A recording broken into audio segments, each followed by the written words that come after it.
La sagesse et l'intelligence, me disait mon grand-père, sont deux choses totalement différentes. Il existe dans ce monde des lieux où l'on extrait l'argent, des endroits où l'or est trié par lavage. Le fer, on sait tous qu'on va le chercher dans le sol. Et pour obtenir le cuivre, il faut fondre la roche. Mais la sagesse, d'où provient-elle? Ou dites-moi, où est la demeure de l'intelligence? Elle reste cachée au regard des vivants, invisible à l'oiseau qui vole dans le ciel. C'est l'histoire d'un roi qui n'a qu'un seul fils qu'il aime et chérit comme la prunelle de son œil. Ce fils n'est pas marié, ce qui inquiète son vieux papa qui voit la mort venir à son dos. Un jour, il fait venir son fils à son trône pour lui révéler le fond de sa pensée. Fils, parfois une belle femme est un paradis pour les yeux, un purgatoire pour l'âme et un enfer pour les poches. Pour me succéder, tu dois te marier à une femme sagement intelligente. Mais dans ce village... les femmes existent, les belles aussi, les intelligentes aussi. Mais les sagement intelligentes se comptent au bout des doigts. Le père donne la permission à son fils d'agir avec sagesse pour trouver l'élu de son cœur. Ce fils, le prince, décide de se rendre au marché, le seul endroit où villageoises et villageois se réunissent tous les dimanches pour vendre ou pour acheter. Le roi, mon père m'a chargé de vous dire ceci. Vous n'allez plus rien vendre, vous n'allez plus rien acheter. Le marché sera fermé jusqu'à ce qu'il aura réponse à ces 3 devinettes. La première, quel est cet animal qui le matin marche à 4 pattes, à midi à 2 pattes, le soir à 3 pattes? La deuxième, quel est cet oiseau qui a 12 pattes et dont chaque patte compte 30 griffes? La troisième, qu'est-ce qui entre dur et sec et sort mou et trempé? Vous avez les réponses? Et comme vous, ce jour-là, personne n'a pu répondre. Tout le monde est resté muet. Chacun a fait son sac et est rentré chez lui. On arrive le dimanche suivant, toujours pas de réponse. Le troisième dimanche, toujours pas de réponse. Ceux qui devaient vendre n'ont pas vendu, ceux qui devaient acheter n'ont pas aussi acheté. Or, parmi les vendeurs, il y a un éleveur de volailles. Il est pauvre, il a 4 enfants, dont 2 filles. La première est très belle, la dernière, la Benjamine, est pleine d'esprit. En rentrant chez lui, notre éleveur se fait aborder par sa fille pleine d'esprit. Père, voici 3 dimanches que tu nous vas au marché et tu nous reviens les mains vides. Pourquoi? Le père explique à sa fille ce qui se passe et lui parle des 3 devinettes. La fille, après réflexion, alors on va le faire ensemble. Yéli, Yéli, Yalaé. Vous allez répondre Yéli, Yéli, Yalaé. Yéli, Yéli, Yalaé. Vous allez répondre Yéli, Yéli, Yalaé. Yéli, Yéli, Yalaé. Allons-y. Yéli, Yéli, Yalaé. Yéli, Yéli, Yalaé. 2. Alors vous êtes formidable. Yéli, Yéli, Yalaé. Yéli, Yéli, Yalaé. Yéli, Yéli, Yalaé. Oh, oh, oh, oh. Yéli, Yéli, Yalaé.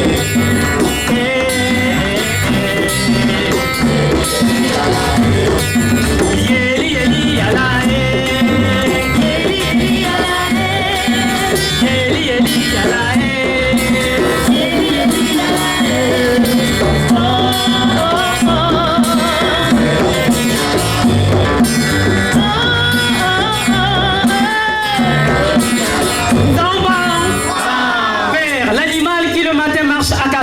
À midi à 2 pattes et le soir à 3 pattes est l'être humain. Quand nous naissons, nous marchons à 4 pattes. Un peu plus grand, on est sur nos 2 pieds et quand on vieillit, on s'appuie sur un bâton. L'oiseau qui a 12 pattes et dans chaque patte compte 30 griffes. Merci, tu étais là. On dirait que c'est la fille, là on applaudit pour elle. C'est l'année, dans une année nous avons 12 mois et chaque mois a au moins 30 jours. D'accord, je sais que vous... Yéli, Yéli, Yalaé. Yéli, Yéli, Yalaé.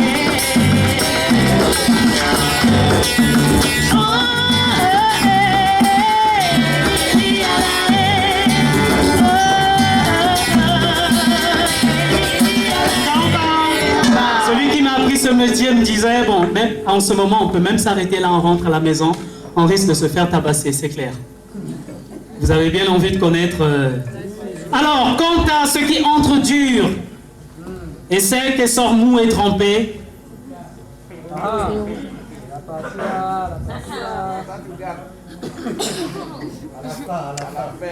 à la fin, hein? C'est le savon, Zambao. Quand on prend le savon, on le trempe dans l'eau, quelques jours après, il devient pâteux et vous avez compris. Le père, très content d'avoir écouté sa fille, le jour du marché, on parle. Moi, je vous ai dit, il fallait agir avec sagesse. On vous a eu. Zambao. Le père explique au prince qui est tellement content et organise une grande fête. Il ouvre le marché. Ceux qui devaient vendre ont vendu, ceux qui devaient acheter ont acheté. Yeli, yeli, yala,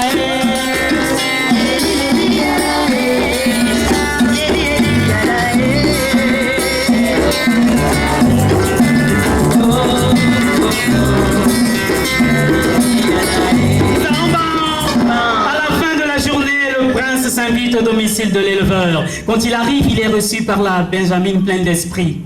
Il lui dit, ma mère est allée voir quelqu'un qu'elle n'a jamais vu. Mes frères frappent l'eau avec l'eau. Ma sœur se trouve entre un mur et un autre. Le prince entre et aperçoit la sœur de la Benjamin et dit, le repas est beau, mais il y a une fêlure. Le soir, trouve le prince au domicile de l'éleveur avec toute la famille réunie. On l'invite au repas. L'odeur des ignames et des bananes, ensuite du poulet ont parfumé la maison.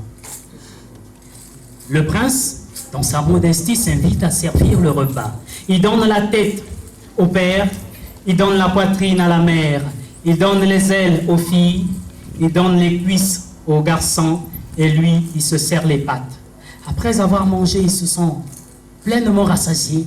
Le prince s'invite, se retourne vers la Benjamin pleine d'esprit et lui dit, ce que tu m'as dit tout à l'heure en venant chez toi, ma mère est allée voir quelqu'un qu'elle n'a jamais vu, il faut qu'elle soit sage femme. Mes frères frappent l'eau avec l'eau, ils arrosent du jardin. Ma sœur se trouve entre un mur et un autre, elle tisse la liane entre un mur et un autre, le soutien. Et la fille se retourne et dit aussi au prince, mon Seigneur, quand tu es rentré, tu as vu ma sœur, tu as dit le repas est beau mais il y a une fêlure. Ma sœur est belle en effet, mais les filles d'un pauvre homme. Tu t'es permis de servir le repas, tu as donné la tête à mon père parce que c'est lui, le chef de la famille. Tu as donné la poitrine à ma mère parce que c'est lui, c'est elle le cœur de la famille. À nous les filles, tu nous as donné les ailes parce que nous allons nous envoler, nous ne resterons pas ici. À mes frères, tu as servi les cuisses parce que ce sont les piliers de la famille. Toi, l'invité, tu t'es servi les pattes. Ce sont les mêmes pieds qui t'ont emmené ici, ce sont les mêmes qui vont te ramener chez toi. Le prince, au lendemain, va voir son père et lui dit, j'ai trouvé la chair de ma chair, l'os de mes os. Yeli, yeli,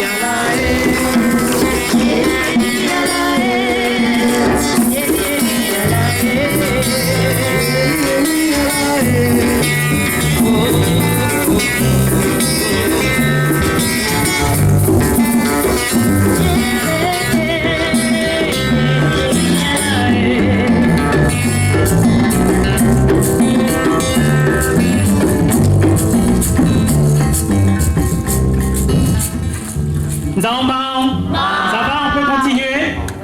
Ok, super.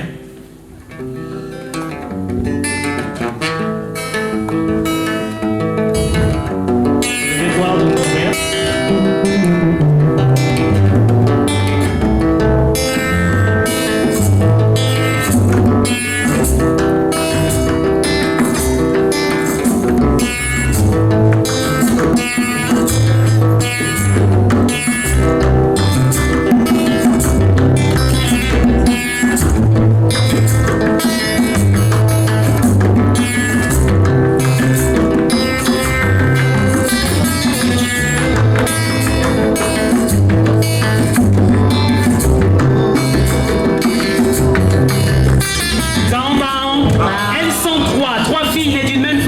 s'aiment et qui s'adorent comme un trésor. Ces filles s'aiment tellement qu'elles ne se cachent rien et font presque tout ensemble. L'aînée s'appelle Ba, la deuxième s'appelle Kwa, la troisième, la Benjamine, s'appelle Moana.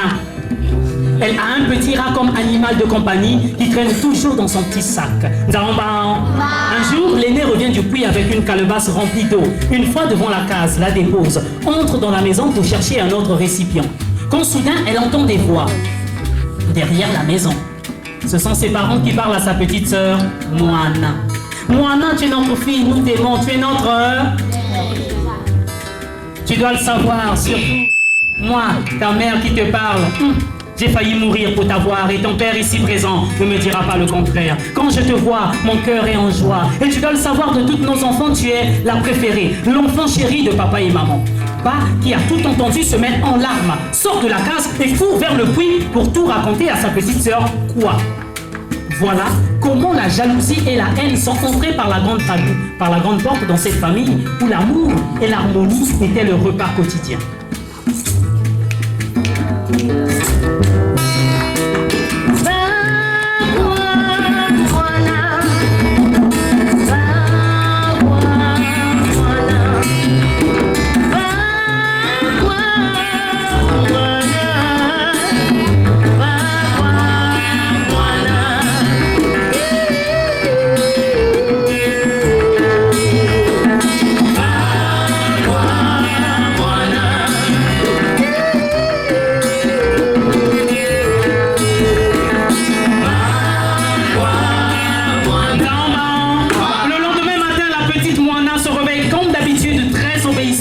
Elle salue ses parents. Bonjour papa, bonjour maman, elle salue ses sœurs. Bonjour Yaya. Elle raconte à ses sœurs.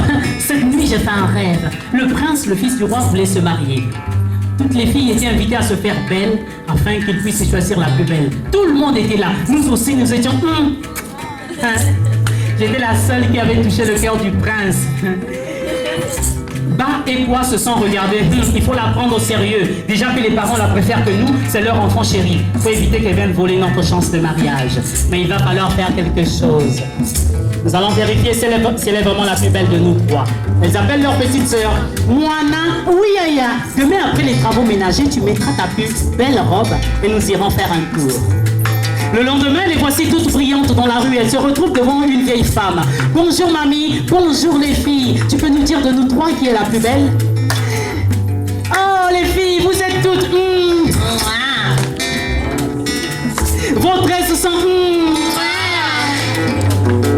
Vos robes sont... Vos sandales sont...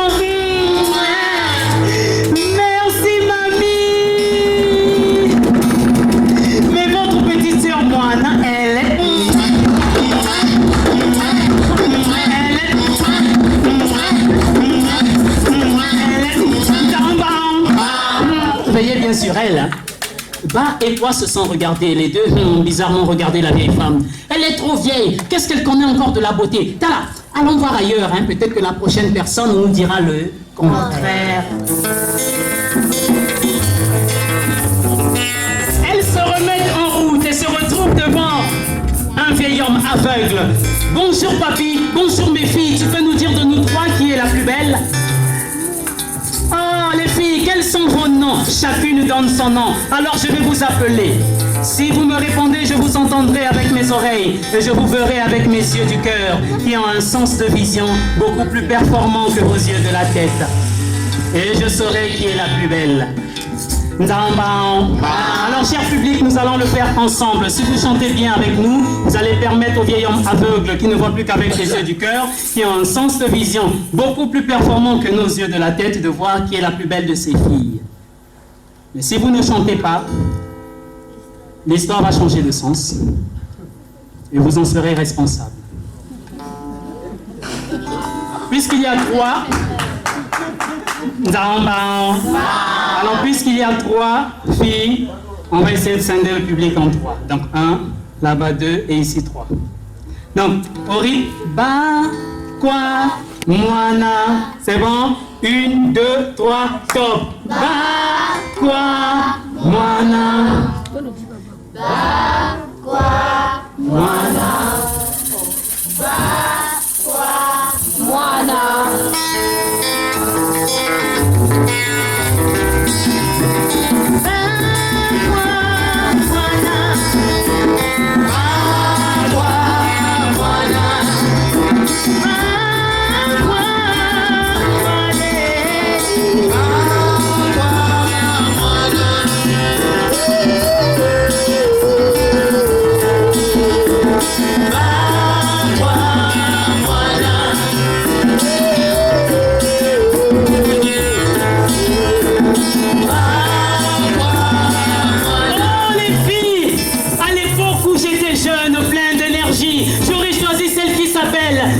Moana en mariage. Oh, quand elle a répondu, j'ai ressenti une fraîcheur. Moana, tu as longue vie. Bah et moi se sont regardés, les deux ont bizarrement regardé le vieil homme. Oh, vous connaissez la réponse, non? Je vous fais grâce de la suite. Elles se remettent en route. Cette fois, que d'approcher la troisième personne, c'est cette dernière qui vient vers elle. Moana, tu es une très belle fille, tu as du charme. Tu feras une belle femme et sortiras ta famille de la misère. Nzambang. Les deux sœurs sont enfin convaincues que Moana est la plus belle. Le lendemain, chacune avec sa calebasse en file indienne se dirige au puits pour puiser. La première sœur bat, puise. La deuxième sœur quoi, puise. Au tour de la troisième, ata. Les deux sœurs la balancent sur le puits. Ça vous fait rire, quoi. Donc on la balance dans le puits, vous riez. Donc on va reprendre ça. Le lendemain matin, elle se dirige au puits. La première sœur bat, puise. La deuxième sœur quoi, puise. Au cours de la troisième, ata. Les deux sœurs la balancent dans le puits.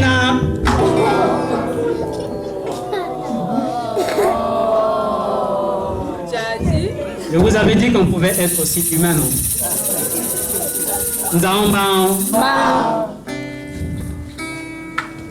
Les voilà prendre la route pour le village. Quand elles arrivent, elles expliquent aux parents, nous étions en train de marcher, Moana était derrière nous. À un moment, un gros oiseau est arrivé et l'a capturé et s'est envolé avec elle dans le ciel. Toute la famille est en larmes, surtout la mère. Là-bas, Moana tombe dans une vitesse extraordinaire dans ce puits qui lui semble infini.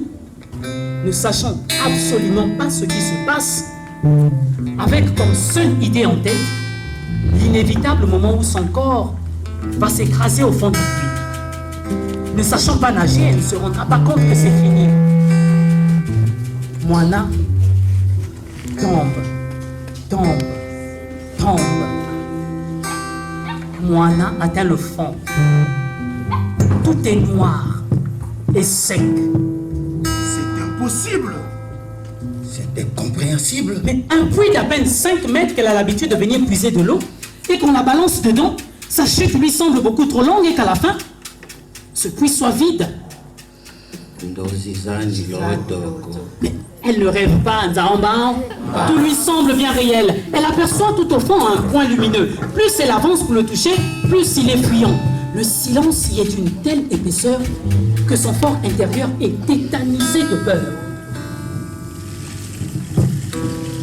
Chaque mètre la rapprochant de son objectif lui fait plus peur que le précédent. Elle tend son index gauche pour toucher le point lumineux. Ce dernier semble rebondir comme une espèce de verre transparent posé sur un ressort. Elle s'avance et appuie avec la paume de sa main gauche. Cette espèce de verre disparaît en un instant, comme si il était posé en équilibre au-dessus d'un trou pour empêcher l'air d'entrer et qu'elle venait de rompre cet équilibre en le faisant basculer. Le problème est qu'en appuyant sur le point, Moana s'est vue aspirer dans un gros tuyau noir qu'il a ensuite balancé dans un filet à mailles serrées dans un espace noir en face des créatures aux formes étranges, vers de terre, fourmis noires, chauves-souris. Mais elle a toujours dans son petit sac son tyran qui lui parle d'une voix étrange que